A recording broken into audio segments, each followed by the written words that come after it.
Hey guys, welcome back to the channel. It's Kiodiekin. Today's review is, actually I'm just going to give you guys a little quick update about everything that's been going on.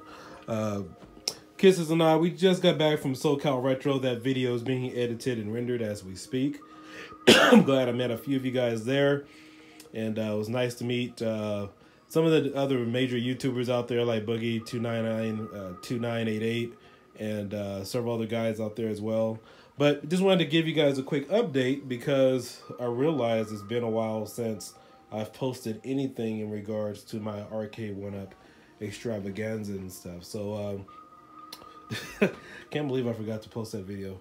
But at any rate, that video is going to be uploaded pretty soon as we speak. And but just wanted to talk to you guys for a few minutes and give you guys an update about everything that's been going on with my game room and retro. So I appreciate all the new subscribers to the RetroPie official group that some of the other guys made to bring everybody together so we can answer questions about RetroPie and other retro gaming enthusiasts and concerns and stuff. And so I just wanted to take some time out to talk about a little issue that I've been asked about personally. And one of the issues that came up was connectivity. What do you use to connect your Nintendo 64, PlayStation, all of your retro games to your TV or the new gaming monitors? And so, excuse me, just wanted to show you guys a few of the things that I've used and some of the things that problems that I personally encountered. What you're looking at here is a AV converter. It converts AV signals, your AV cables, red, white, and yellow, composite, and your left and right audio channels, to HDMI. This was a good pickup. I bought this at Fry's about a year and a half, maybe almost a year and a half, 2 years ago. Got it for about 29 bucks. And you can power it off a USB, so this is a pretty good deal. The only issue that I had was when I was connecting my 64 and my PlayStation to my Asus gaming monitors. If you guys have seen some of my other videos, I love these Asus 24-inch gaming monitors. 1 millisecond response time. Wanted to get everything hooked up. But because this is not a powered HDMI splitter, I had problems with it. And so, which I had to revert to using a standard TV that had analog jacks on the back of it. And even now, I still have some problems with the Nintendo 64 as far as power issues with this audio video selector. Sometimes it turns on, sometimes it doesn't. Maybe it's because it's not getting a strong enough signal, but I honestly don't know. But this used to work. This is the original Nintendo 64 I bought back in 1998. I have not rebought it, and it looks like it's still in brand new condition. So just wanted to show you guys what I'm talking about here. Is when I go to my component cables, or my composite cables actually, and I turn it on, it says unsupported video. However, and I get this whether I'm running it into my AV splitter here or if I hook it up directly to the TV, but if I turn on the PlayStation and then switch it over, the PlayStation will boot up. See, now it's reading. And then if I switch back over to the Nintendo 64, it picks up. So I don't know what the deal is with that in this HDMI age, but I know it has something to do with weak signals being able to be read through the TV or whatnot. So, which is why I'm doing this video. So this is what I used, and I used this unit, the AV splitter, going into the AV converter going into a HDMI splitter, and it didn't work for me. Sometimes it would work, sometimes it wouldn't, so I had to revert back to that type of technology. Another piece of technology I have here, guys, this is a HDMI powered splitter. I was really concerned about this one because normally most of the powered splitters, they plug in to a wall outlet, but however, I'm using this one downstairs on one of my other TVs, and it works out really great. No complaints about this here. And it does pass the HDMI 1.2 encryption, which is something you really don't need it for retro gaming, but it's just good to have if you plan on using it for other applications.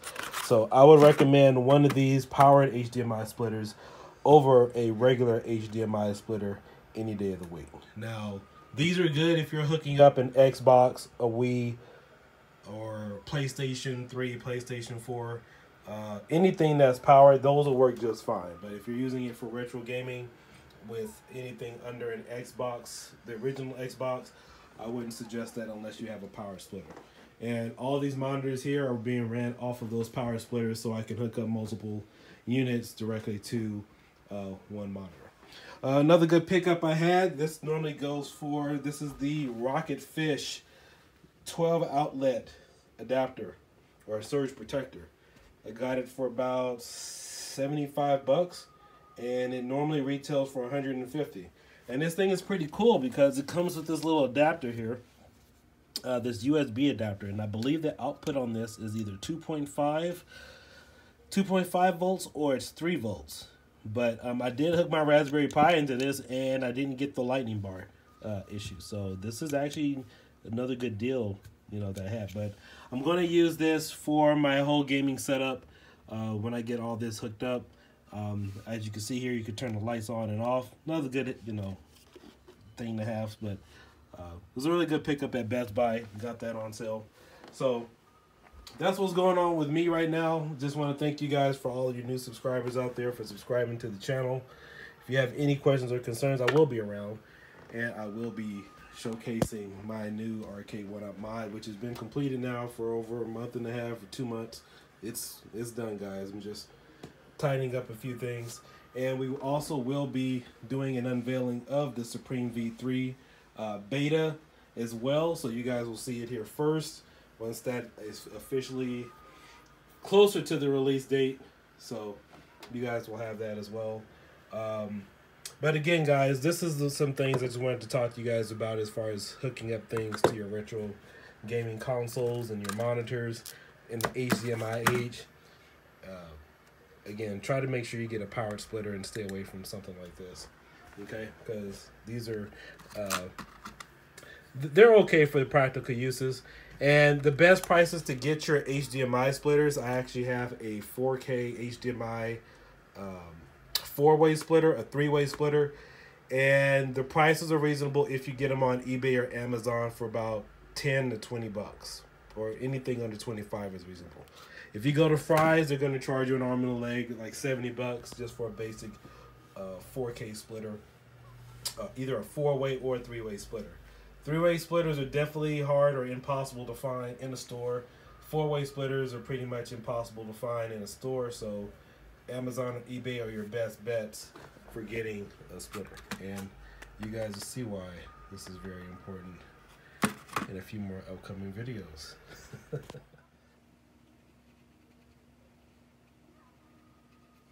Oh, and before I forget, this is actually one of the reasons why I wanted to do this video. So there have been a lot of questions asked in the forums and people having configuration problems with their controllers and their setup with their Raspberry Pis and other things they're using. And just wanted to talk a little bit about this device. This is actually called the CronosMax. You can pick one of these at GameStop or probably Fry's or Best Buy, but I got mine from GameStop for about 35 bucks. It costs the same price as a Raspberry Pi unit. And what this unit allows you to do is connect any controller device you have to any type of gaming device, PC or Raspberry Pi, and it allows you to use that controller and make it work. So this is a must-have for all retro game enthusiasts if you're into modding, if you're using arcade sticks and plugging it into a PC or a Raspberry Pi. This will fix all of your options. So for example, I could use this device right now. I could plug it into my PlayStation. Let's see, I have a PlayStation 3. I could plug this into my Xbox 360 or my Xbox One, and it will allow me to use my PlayStation 3 or PlayStation 4 controller. You can always update the drivers online. So what this essentially does for most of my applications, if I plug this in, it will register any controller I have as a PlayStation controller.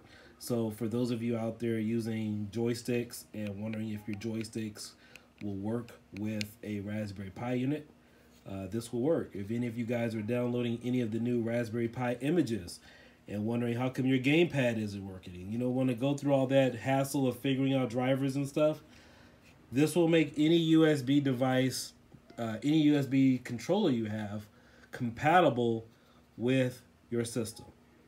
Now, I do know that a lot of images, like the ones that I use, Supreme V2, has a lot of the drivers built in. I know Dirty Gaming and Regular, they spend a lot of time updating the drivers and making sure a lot of stuff is installed. But for a lot of images out there, the builders didn't install all the drivers. And so if you don't want to go through the hassle of downloading additional drivers, this is a must-have for any retro enthusiast to make things a lot easier. So this will work on your PlayStation 3, your PlayStation 4, your PlayStation. This will work in your Odroid. I have an Odroid video, Odroid XU4 video that's coming out. I couldn't get my Xbox Microsoft controller working for it. However, plugged this in, got this one working. So this is a must-have for all you guys out there who have been having configuration issues and controller issues, and your joysticks or your encoders would not work. Will this work? I put my stamp of approval on it. I have not run across any problems or any joysticks where it just didn't work. So essentially all you do is you plug your USB device in here, and it encodes it to make it read as a different controller. Most of my applications I have it registering reading using, in fact, you know what, I'll plug this in for you guys so you can see it. Let me see if I have a, well, I'll just plug it in here so you guys can see it working, have it on. This is not a game system, so it really won't register anything, but usually it'll say 0 right there, and then I plug in a controller, and then it will work for my application. So just wanted to toss that information out there for you guys. Hope that helps. And again, this is called the CronosMax, and I recommend this for any hobbyist or any enthusiast that don't feel like dealing with all the driver configurations and wondering if your encoders are working. I know it's a little bit pricey if you want to get a couple of these. I mean, that starts getting at about $70, but it's well worth the headache.